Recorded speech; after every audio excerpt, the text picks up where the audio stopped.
안녕하세요. 아나운서 허연주입니다. 모포 여수 MBC가 공동으로 제작한 다가온 뉴스 시간입니다. 이번 주는 가습기 살균제 참사가 공론화된 지 11년이 지났지만 여전히 고통을 호소하는 분들이 많다는 소식과 세계 자연유산 보전본부 전남 유치에 본격 나섰다는 소식 준비했습니다. 함께 보시죠.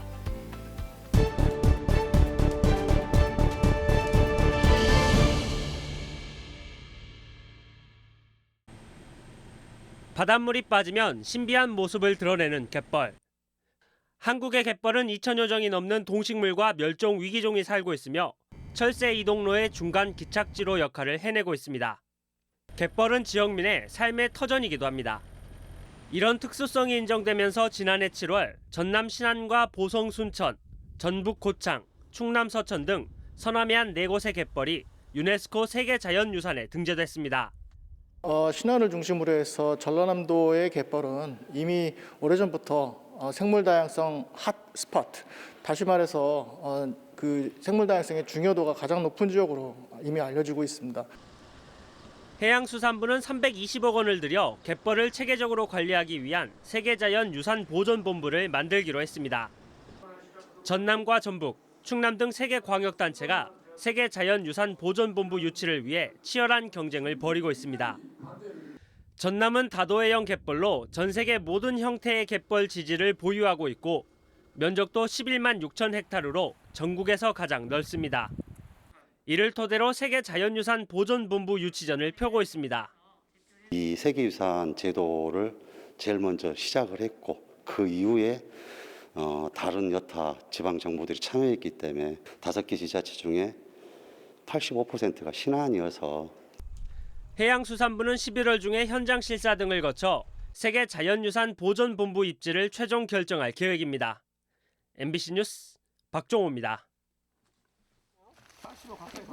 순천시 향동 와룡저수지에서 산길로 10여 분, 다시 걸어서 30여 분을 더 올라가자 와룡 산지 습지가 펼쳐집니다. 울창한 숲으로 둘러싸인 습지는 연중 건천 형태로 물을 머금고 있으면서 멸종위기 야생생물 7종과 천연기념물 2종 등 593종의 생물 다양성을 보여줍니다. 습지 보호지역 지정 요건과 람사르 습지 등록 기준을 충족하는 생태계의 보고로 대암산 용늪이나 신안 장도 습지처럼 전국에서 몇 안 되는 곳입니다. 국립생태원에서 그 생태 조사를 해보니까 하늘다람쥐 등 그 멸종위기종인데요. 멸종위기종뿐만 아니라 다양한 약 590여 종의 그 생물들이 서식한 걸로 그렇게 지금 조사가 됐거든요. 순천시는 이곳 수리봉 정상부에 산지 습지 지정을 추진하고 있습니다. 이곳은 거주민이 이주한 후 10년 이상 자연적으로 산지 저층 습지의 원형이 잘 보존된 지역으로 이미 환경부도 생태적 가치를 인정하고 있습니다. 해발 고도 500m, 0.9 제곱킬로미터 면적의 와룡 산지 습지는 경관적, 지형적, 지질학적으로 가치가 높은 것으로 평가받고 있습니다. 순천시는 전국에서 유일하게 와룡 산지 습지와 동천 하구 습지, 순천만 연안 습지 등 3대 습지가 공존하는 생태축을 완벽하게 갖춘 도시입니다.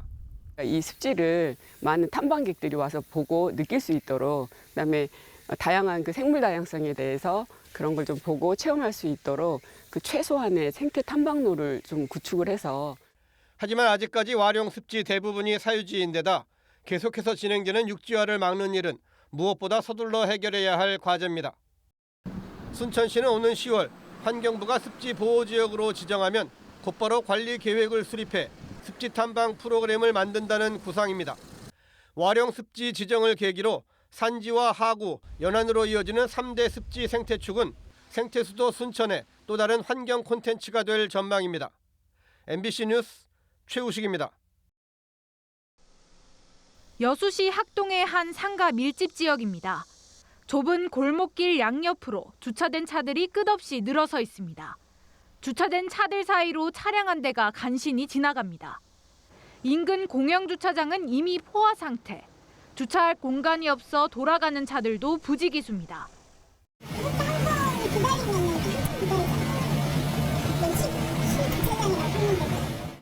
실제로 여수시 주차 공급률은 36%로 15,000여 명이 부족한 것으로 집계됐습니다. 25개 읍면동 가운데 화정면만 주차 공간이 여유 있을 뿐 관공서 등이 밀집해 있는 여천동과 시전동이 가장 심각합니다. 불법 주차가 난무하는 데는 부족한 시민의식 탓도 있습니다. 이곳은 노란색 이중실선으로 표시된 주정차 금지 구역인데요. 주차된 차들이 한개 차선을 완전히 막고 있습니다. 야영장 바로 옆에 공영주차장이 있지만 따라 주차했다, 몰랐다는 이유로 외면받고 있습니다. 단속 현수막과 주차 금지봉은 무용지물이 됐습니다. 오니까 주차차 세워져 있더라고. 그래서 여기다 세우면 되는 거구나. 주차장이 따로 있어요? 그냥 앞에 눈에 보여서 됐습니다. 여수시는 주차 단속을 강화하는 한편 오는 10월 주차장 수급 실태 조사가 마무리되는 대로 종합 대책을 마련할 계획입니다. 주차장 확충뿐만 아니라 이제 보통 보면은 다른 일방통행제나 다른 식으로도 개선할 수 있는 방법들이 나오지 않습니까? 그런 것들을 이제 종합적으로 다 봐가지고 연간 1,000만 명이 찾는 관광도시 여수시. 불법 주차 근절을 위해서는 근본적 대책 마련과 함께 성숙한 시민의식이 필요한 때입니다. MBC 뉴스 김담희입니다.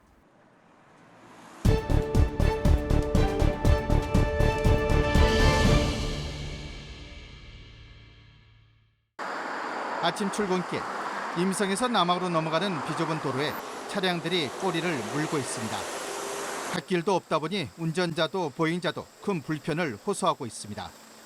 출근 시간에는 요 집에 들어가려면 한 GPS가 연결되어 있습니다. 차 지나간 뒤에 한참 있다가 들어가고.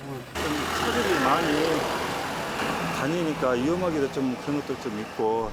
남학 신도시에서 목포와 나주 방향 도로망은 잘 갖춰진 반면 무안과는 바로 연결된 도로가 없는 실정. 무안읍까지 가려면 임성과 목포 석현동을 거쳐 국도를 타야 하고 시간도 30분 이상 걸리고 있습니다. 서해안 고속도로를 이용해도 25분가량 감수해야 합니다. 인근 목포나 영암이 5분 이내이고 나주 혁신도시도 30분대. 같은 행정구역인데도 남학 신도시가 무안 속에 나홀로 동떨어진 서민 꼴입니다. 전라남도는 현재 추진 중인 지방도 공사가 끝나면 남학 접근성이 크게 개선될 것이라고 밝혔습니다. 현재 삼양읍 유교리에서 임성리까지 직선으로 있는 왕복 2차로 지방도 개설 공사가 내년 봄 완공 예정으로 진행되고 있습니다. 또 임성리에서 남학으로 넘어가는 왕복 4차로 지방도 확장 공사는 2025년 완공 예정으로 최근 착수했습니다.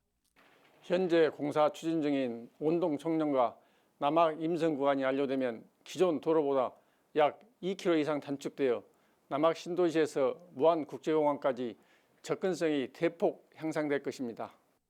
이들 지방도가 개통되면 무안읍과 공항까지 20분대, 목포대까지 10분대로 단축될 것으로 보입니다.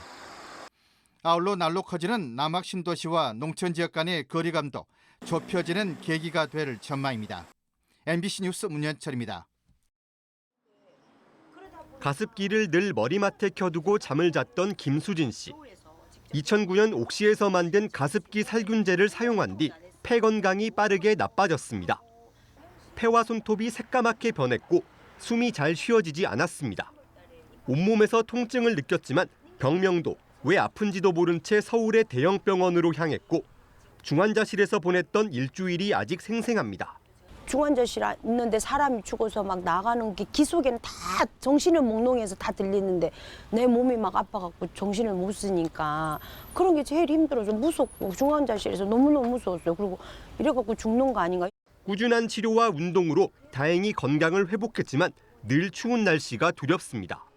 겨울 되면 제일 무서워요. 감기가 제일 무섭고 저희 가족들 같은 경우는 어린 애기들을 걱정하는 게 아니라 저를 제일 많이 걱정해요.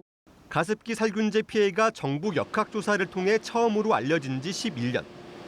전남 지역에서 피해를 신고한 사람은 모두 167명. 이 가운데 51명이 목숨을 잃었습니다. 순천에서 가장 많은 39명이 피해를 알렸고 광양과 여수가 뒤를 이었습니다. 하지만 앞서 김 씨처럼 정부로부터 피해를 인정받은 사람은 절반 수준에 머물고 있습니다. 가습기 살균제 살인기업 옥시와 애경 제품 사지도 팔지도 맙시다.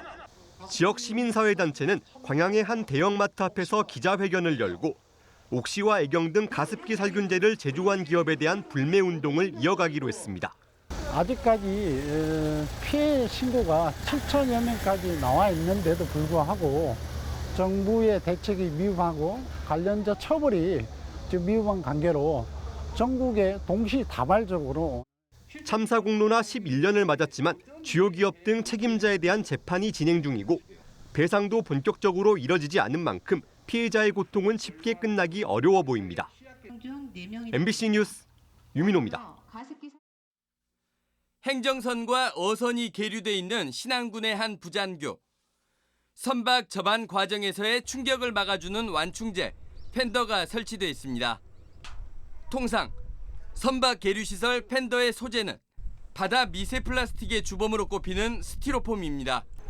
신안군은 자체 예산으로 관공선 부두의 팬더를 친환경 소재로 교체한 것을 시작으로 14개 섬의 부잔교 226곳의 완충제를 모두 친환경으로 바꿀 계획입니다. 선박이 접안하다 보면은 어선의 충격도 좀 가고 거기에서 이제 플라스틱 조각이 떨어져 나와서 해양 환경을 오염시키고 그래서 저희가 그 미세 플라스틱 저감을 하고자 저희가 이제 친환경 수저 팬더로 교체하는 사업을. 김 양식장 스티로폼 부표를 친환경 소재로 교체하는 작업도 계속되고 있습니다. 친환경 부표는 교체 비용으로 국비와 지방비 70%가 지원되지만 기본 단가가 스티로폼 부표보다 너댓 배 비싸 어민들이 부담스러워하는 실정. 해남군이 지난해 자체 예산을 더 투입해 전국에서 처음으로 어민들의 자부담 비율을 30%에서 20%로 더 낮췄고 올해는 무안군도 합류했습니다. 어민들한테 부담이 많이 가는 상태고요. 군에서 이렇게 또 자체적으로 10% 더 해가지고 해주니까 어민들이 부담이 많이 덜 되니까 인증부표를 지금 바꾸고 있는 추세고요. 전남의 바다에서 쓰이는 스티로폼 부표 5,440만 개 가운데 올해까지 누적 1,593만 개, 전체의 30%가량이 친환경 소재로 교체될 예정입니다. MBC 뉴스 양인승입니다.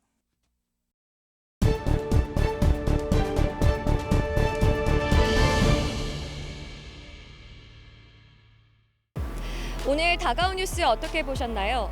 다음 이 시간에는 더욱더 풍성한 소식으로 찾아뵙겠습니다. 많은 관심 바랍니다. 고맙습니다.